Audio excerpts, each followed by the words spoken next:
অন্তর্মন যে প্রাণ ধারণ করে রেখেছে, যে প্রাণ স্পন্দন সেই পরম পুরুষের, সেই স্পন্দন তো মিথ্যা না, সেই ধর্ম, সেই অর্থ, সেই সত্য, যার প্রকাশ পায় বিবেকে। বিবেককে বন্ধ করে রেখে উপরি মন শুধু স্বার্থে চলছে, আমার ভালো লাগা, আমার পাওয়া, আমার না পাওয়া। তাই বিবেকী মনকে কবজা করে রেখেছে সাধারণ স্বার্থপর মন, যে পরমের অর্থ খুঁজতে বেরোচ্ছে না, যে শুধু স্বার্থ, জাগতিক স্বার্থ খুঁজতে বেরোচ্ছে, যা কিনা বেশিরভাগই অর্থে পাচ্ছে, অর্থাৎ মানি অ্যান্ড ম্যাটেরিয়ালে পাচ্ছে। এই পথে চলা বলেই তাই যারা হিংসাত্মক সমাজে সংসারেও, ওদেরও কোথাও ভালোবাসার জায়গা থাকে। তাই সত্যের, পরম সত্যের সাথে প্রেম শব্দ বড় জড়িত। গানের কথায় যদি প্রেম দিলে না প্রাণে, প্রেম তো আছেই। তাই প্রেম দিলে না প্রাণে না, যদি প্রেম এলো না প্রাণে, প্রেমই তো আসে না। ভালোবাসা আসে আমার নিজেদের প্রতি, আমার নিজের প্রতি। নিজেদের প্রতি ভালোবাসার কারণ তুমি নিজে। যারা তোমার নিজের, তারা যদি তোমার না হতো, তাহলে তো তুমি ভালোবাসতে না। তাই ভালোবাসাটা সম্পূর্ণ স্বার্থ, ইন্ডিভিজুয়াল, তুমি কেন্দ্রিক। ভালোবাসো না তোমাকে? তুমি জন্মেছ কেন এমন সৎ প্রশ্নে ভালোবাসো নিজেকে? আমার জন্মের মূল উদ্দেশ্য কি এমন এক সৎ কথায় ভালোবাসো নিজেকে? তাহলে তোমার ভালোবাসাটা, তোমার ভালোবাসাটা সত্যে রূপান্তরিত হবে, সুন্দর হবে, শিব হবে, শান্তি পাবে।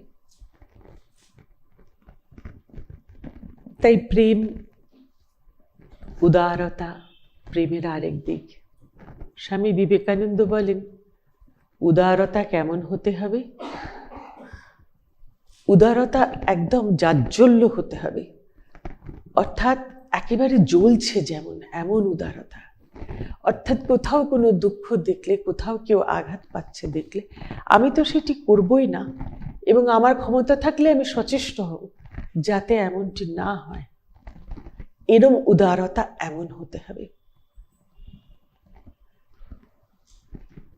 এমন মন নরেন নিয়ে এসেছে, তাই নরেনের ট্রান্সফরমেশনে বিবেকানন্দ। সত্য সত্যই সব মন তো আর বিবেকানন্দ হয় না। তাই কখনো কোনো সাধক প্রশ্ন করে, এই পথে চলতে হলে, সৎ পথে চলতে হলে অনেক কঠিনাই। কেন, কিসের কঠিনাই? না, যেরকম নরেনকে হতে হয়েছে। বলি, তোমার কি নরেনের মতো শক্তি আছে অত কঠিনাই তুমি ঝেলবে? মাথায় ছাদ, পেটে ভাত, ভবিষ্যৎ নির্ধারিত রেখে তোমার কি এমন মন আছে? গুরু বলেছেন বলে সব ঈশ্বরের খোঁজে যেখানে সেখানে। বুদ্ধের গল্প বলা, শোনা, আলোচনা, বিবেচনা, বুদ্ধি দিয়ে ব্যাখ্যা অনেক করা যায়। বুদ্ধ বোঝা যায় কি এমন এক রাজঘরানা, এমন সব আরাম, সেই ছেড়ে কেন এত কষ্ট, কেন জরাব্যাধি মৃত্যু, সেই বুঝতে সব ছেড়ে চলে গেল। সব ছেড়ে চলে যাওয়ার যে মানে কি, সে তো ভাবাই সম্ভব না।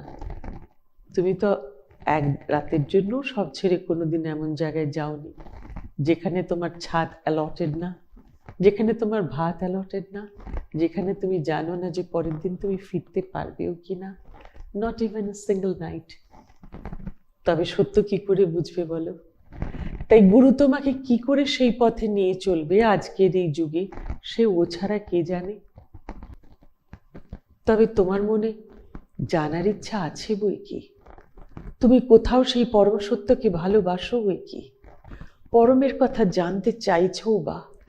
এমন কি পুরুষ, যে ব্রহ্মাণ্ডে এই পৃথিবী নামক গোলক ঘুরছে, সেই পৃথিবীতে এক কণ আমি, সেই সত্য কি যা জগৎ আছে, কেন এই মহাজগৎ আছে। It's so true. আমি বুদ্ধি দিয়ে, বিবেচনা দিয়ে কথা বুঝতে পারছি। গুরুর সামনে থাকলেও অনুভবও করতে পারছি, তাহলে তার কথা না শুনলে তোমার বোধ হবে কি করে?